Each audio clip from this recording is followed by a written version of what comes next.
What happens when a world-class nutritionist uses blood panels, cellular biology, and fact-based science to create and monitor healthy eating plans with supplements for her clients? Everyone wins.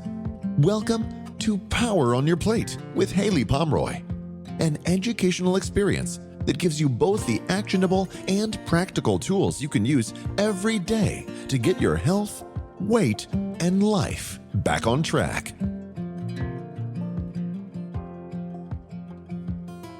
It's Haylie Pomroy, your nutritionist, and I am looking forward to us kind of touching base about some things we have going on and some things you might have going on and some things that are going on in our community. There's a couple things that I wanted to talk about. A lot of questions that I'm getting in our private community, in our membership community, and quite frankly, like a lot of questions that I'm getting from my clients. And I just really feel like it would be a good time for us to gather together, come together, and have some kind of discussions. And just for a minute, put on the hat that I wear a lot in my practice. And that's one of really encouraging you right now to be curious about your body, curious about the information, ask lots of questions, prepare for the engagements that you may be having with your doctors or your family or your loved ones right now.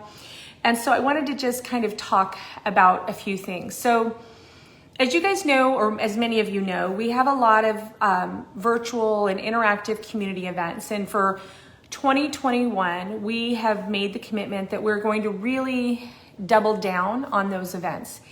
And they're wonderful and they're fun and they're interactive, and we make toilet bombs together and do face masks together.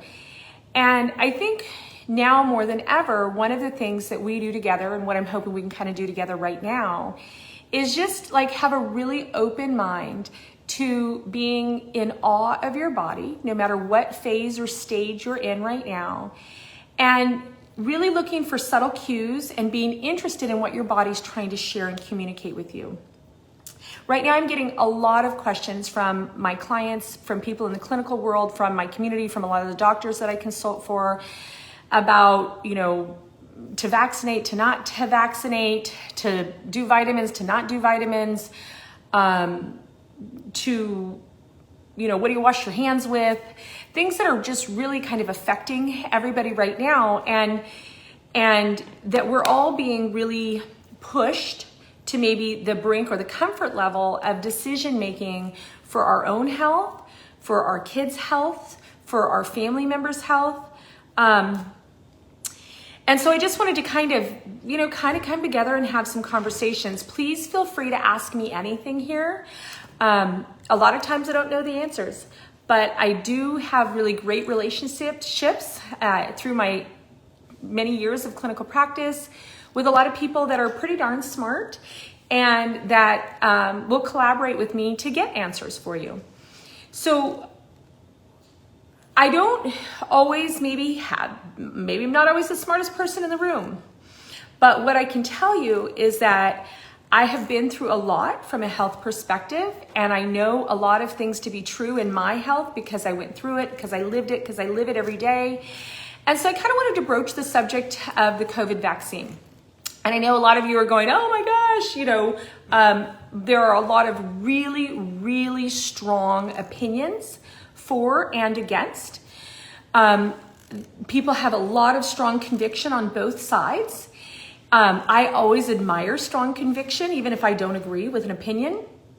But what I want you guys to feel like is that you have a different perspective or more data or more information to make the decision that's right for you and for your family. So a couple things that I wanted to talk about around that is you will always hear me say one of the most important things that you can do is put power on your plate and eat to treat and consume things that are going to promote your health. During stress, I wish I had a magic wand that I could make all of your stress go away. I'm going to keep searching for that, but to this time, I don't have it. But what I can say, and what we do know that science says is true, is that our bodies can deal with stress the more nourished we are. However, so many of us, when we're under stress, that's when we step away, we eat junk food, or we don't do things that are healthy for us. We step away from some of our commitments, the alignment that we made with ourselves and our cells to nourish and feed and promote health in our bodies. But right now, it's really important to double down on your core or foundational health for yourself, for your body. Food is huge in that. As a matter of fact, the funny thing is that everything that we are made of, from our cells to our collagen, to our elastin, to our bones, to our immune response, to our hormone response, are micronutrient dependent, and those come from food and supplementation. But what I'm hoping that we can all kind of march forward on is that healthy food can support and can create and can manifest health within your body. I'd like to take it a step further and say that micronutrients, so supplementation, herbals, maybe using a particular food in a large quantity, can actually help change the trajectory of your health for a positive reason.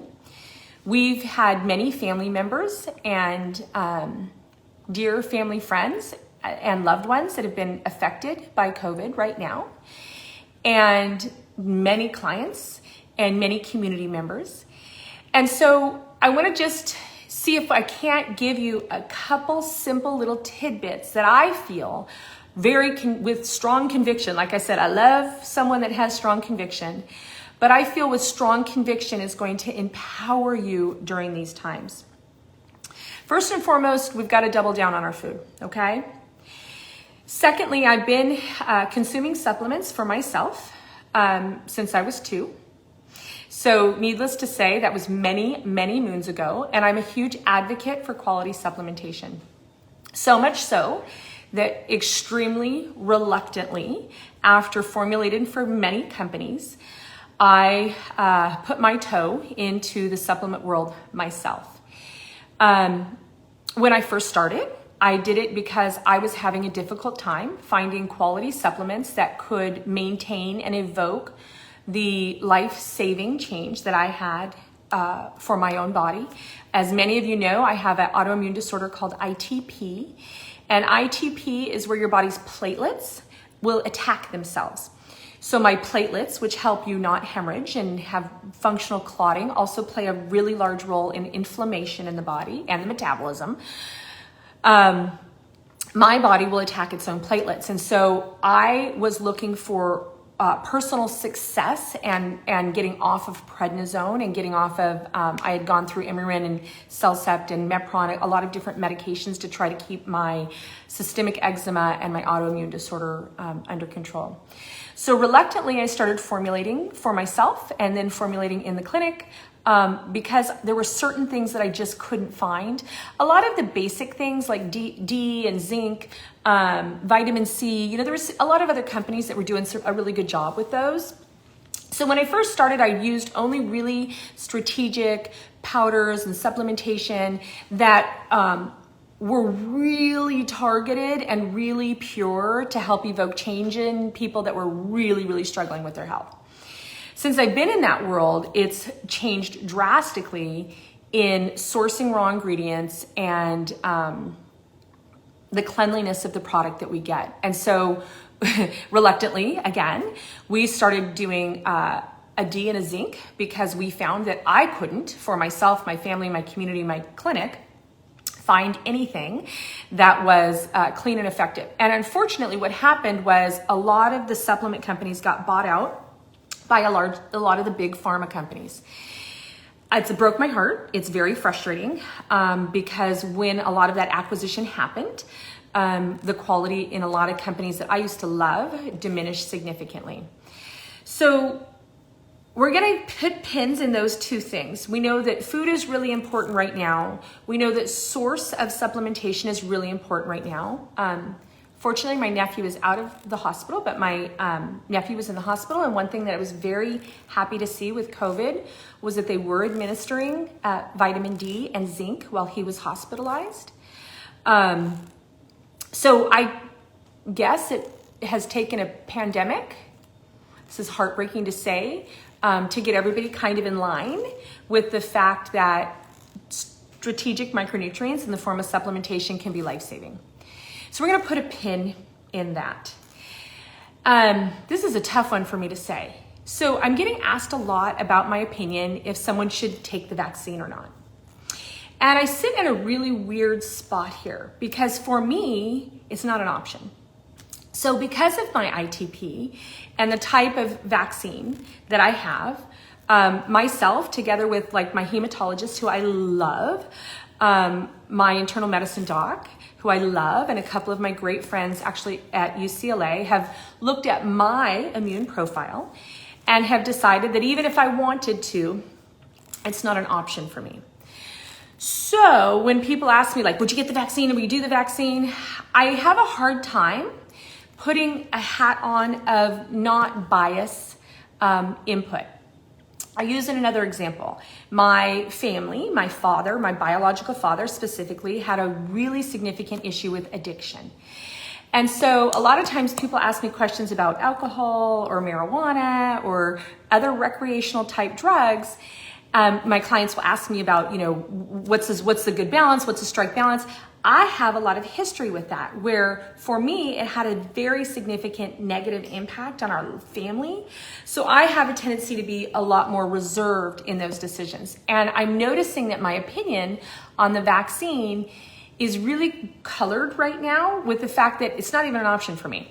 So sometimes I feel a little bit cynical, like, well, isn't it nice that you have the option to or not to? And then I put that aside and I think, what would I want, from my mom? What would I want from my clients? What would I want for our community? And that one I'm super, super clear on with this issue of whether or not to do the COVID vaccine. And what I would want for either an individual that's struggling with their health or an individual that is what we call outrageously healthy, what I would want for them is to have knowledge and peace in their decision. I support you in whatever you choose to do for your health and wellness. And I want you to know that our community is here to support you in whatever you choose to do for your health and wellness. I have a caveat, which is I will be your cheerleader for you. I will never be your cheerleader in the destruction of you. That comes in the diet world a lot right now with keto and fasting and how harsh and terrible that is for a body that's struggling or under stress or dealing with stress. So yeah, I'm gonna get pretty upset if I hear that you've walked out the door without feeding your dog, or you, my friend, right? We're supposed to eat. It's the one thing that we have already agreed that's going to ensure our survival and our ability to thrive. The other thing is if I hear that you're putting yourself for a long period of time in a ketotic state, which is a state of metabolic dysfunction, every article when we study the biochemistry of what happens in the body with long-term ketone production, we have destruction and a slowing of the metabolism. So I'm not going to support you if you're going to do that. Isn't it funny though? I will support you if you choose to vaccinate, and I will support you if you choose not to. So how can I support you in one, making that decision? I'm going to give you 3 simple tips, and 2, in supporting the body, whether you vaccinate or whether you don't vaccinate. And you'll see that a lot of that kind of overlaps. So I'm going to give you 3 tips in helping you feel more solid today and realize that you can always change your mind. That's what I always tell about people. We're adaptive human beings. Thank God we're adaptive human beings, or none of us would ever wake in the morning. It's one of my beefs about the whole fasting thing. People say, oh, we fast so that we can give our small intestines a rest. No, folks. Our small intestines don't ever want to rest. They rest one time in our lives, and that's the end of our lives. So that's odd. You don't want any of your organs to rest. You don't want any of your organs to take a break. You don't want any of your organs to check out for 8 to 16 hours a day. You want them all to be nourished and nurtured and loved up, right? Right. Okay. Sorry, my soapbox is a little available to me today. So 3 things when you're trying to decide. Number 1 is I would make sure that you look at the sources of the vaccine And there's some great data. Maybe we can post some of that. If any of you guys feel like you have some great data, feel free to post it here. But there's some great data on the current options that are out there. If you have any kind of allergies, like egg allergies, like chicken allergies, sulfur allergies, gosh, what was the other one that I was just reading? I'll think of it in just a second. Make sure that you communicate those first and foremost to any healthcare practitioner that you're seeing, because those play a role in vaccination. And then the other thing is take a really clear assessment on how you feel right now. So we have a self-assessment questionnaire. I want you to do a really good assessment. Make sure that nobody's around, that the house is quiet, that you're in a quiet room. Make sure you have, a nice snack, that you have plenty of water to drink. Take a couple nice deep breaths, maybe do some alternate nostril breathing, and do a really true assessment of where your current health status is. Because it's really important, if you're going to vaccinate or you're not going to vaccinate, that you have a clear line of communication with your body so that you know if anything changes or alters. And then the third thing that I want you to do is in this book, The Fast Metabolism Food RX, there is a chapter on autoimmune disorder, and it's got a lot of components about inflammation. And so one of the things that, C19 or coronavirus 19, one of the things that more and more data as more and more individuals are being treated for the disease, are being observed during the disease, one of the things that we're talking a lot about is the inflammatory process that seems to really happen in individuals that struggle with the disease versus individuals that don't have as strong of a response to the disease. So in Food RX, in the autoimmune chapter, and we can post this too, we can post this for you guys, there is a section about labs to have run. And in that section, we talk a lot about CRP, C-reactive protein, which is an inflammatory marker. We talk about CK, it's a kinase, a particular kind of inflammatory enzyme. And we talk about ANA, anti-nuclear antibodies, so antibodies that are in your own cell. This profile is a really great profile to look at in the blood before you do anything that is pro-inflammatory. So that falls on both sides, whether you take the vaccine, which is pro-inflammatory so that the body creates antibodies to protect itself to a potential COVID exposure, or you choose not to take the COVID vaccine and you are in addition at risk for exposure. You want to see what your current chemistry is from an inflammatory perspective.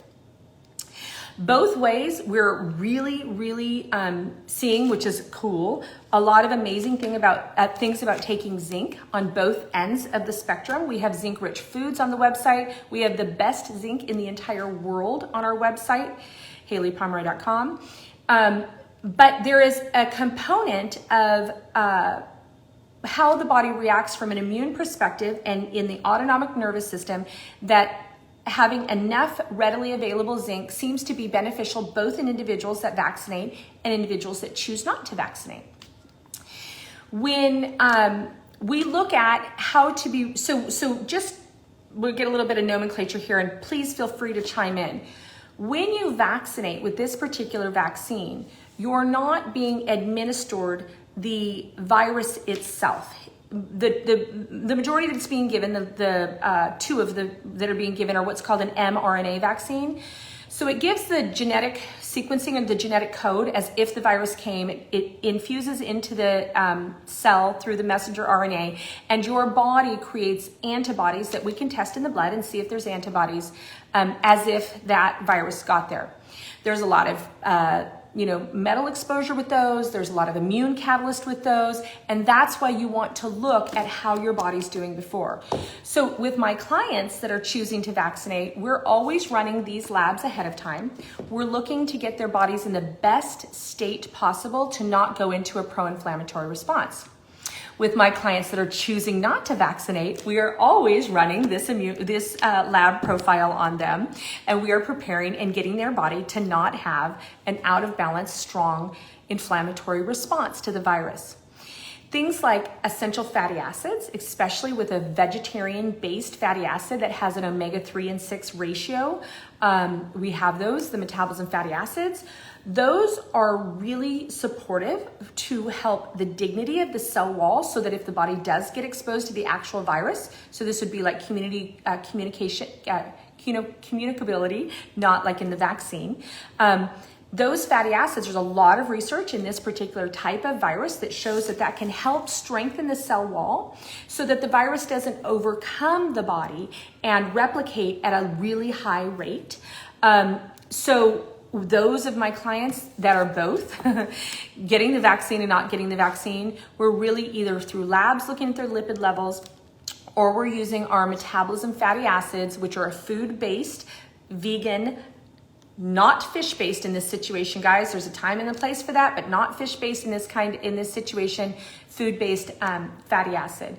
There are some labs that you can run that can look at your lipid permeability, that can look at the dignity of your cell wall.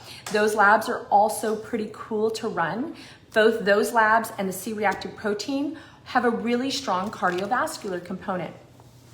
So some of you might be thinking, well, this is interesting because a lot of the individuals that have a pro-inflammatory response when they're getting exposed to COVID, they are also having secondary cardiovascular blood clots, cardiovascular events, cardiac arrest even in some cases.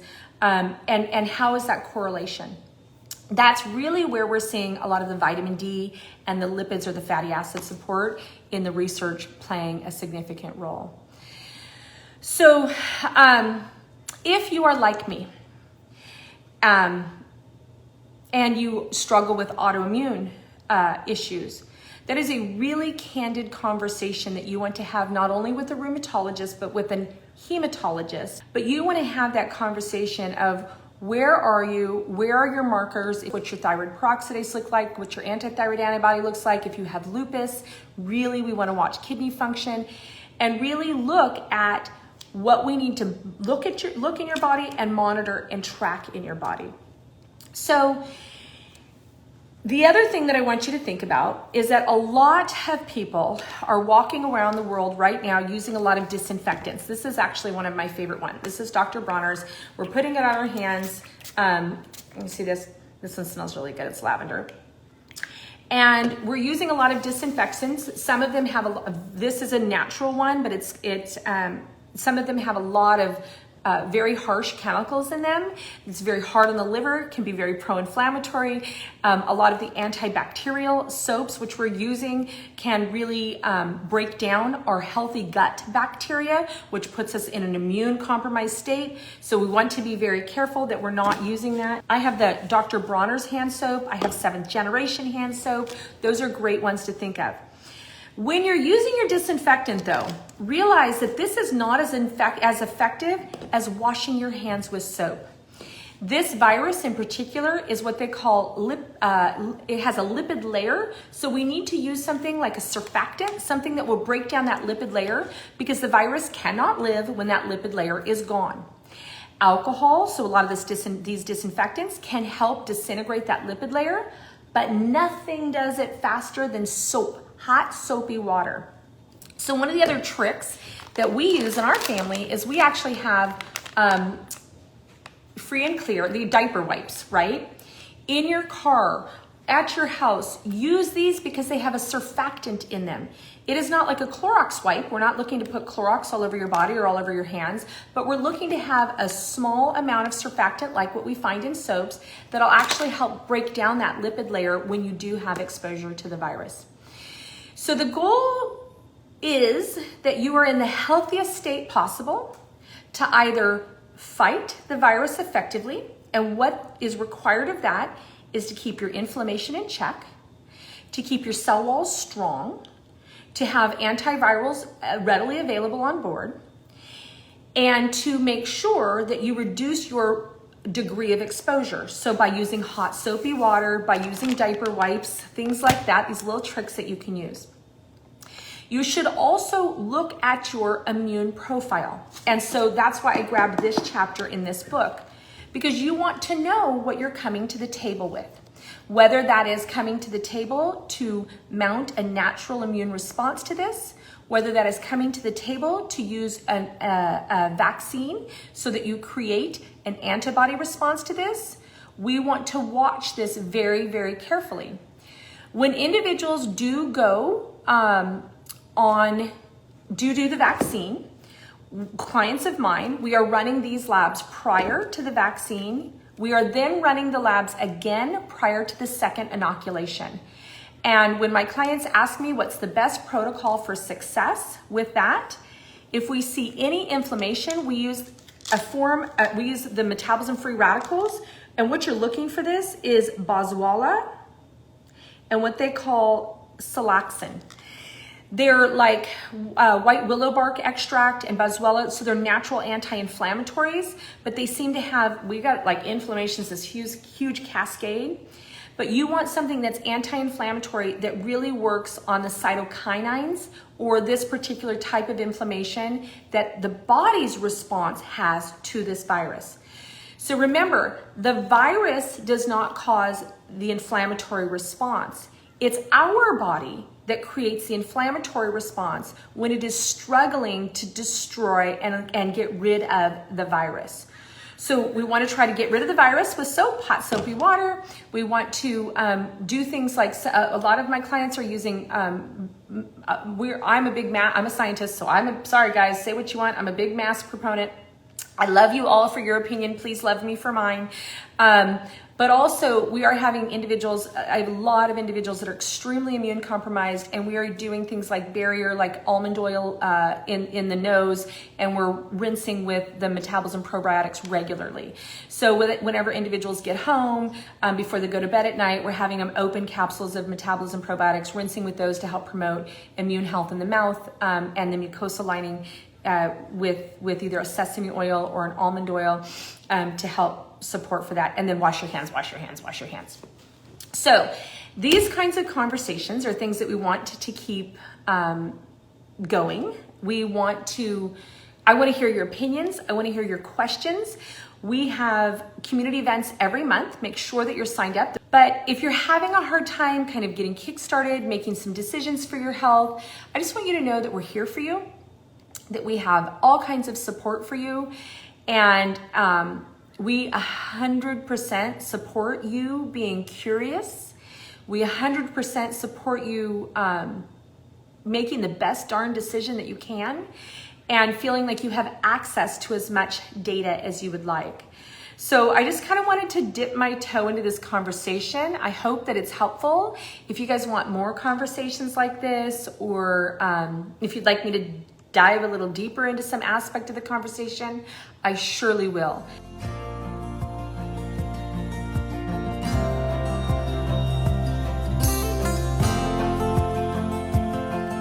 Thank you for listening to another inspiring episode of Power on Your Plate with Haylie Pomroy. Please remember to share the amazing science and tools with someone you love.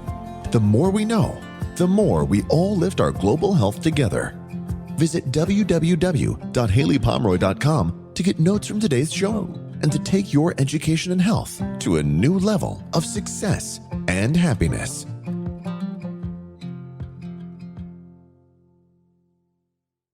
Information on this podcast is provided for informational purposes only and is not intended as a substitute for the advice provided by your physician or other healthcare professional, or any information contained on or in any product label or packaging. You should not use the information on this podcast for diagnosing or treating a health problem or disease, or prescribing any medication or other treatment. You should always speak with your physician or other healthcare professional before taking any medication or nutritional, herbal, or homeopathic supplement, or adopting any treatment for a health problem. If you have or suspect that you have a medical problem, promptly contact your healthcare provider. Never disregard professional medical advice or delay in seeking professional advice because of something you've heard on this podcast. Information provided on this podcast and the use of any products or services purchased as a result of this podcast does not create any type of professional relationship between you and any of the associates affiliated with this podcast. Information and statement regarding dietary supplements have not been evaluated by the Food and Drug Administration and are not intended to diagnose, treat, cure, or prevent any disease.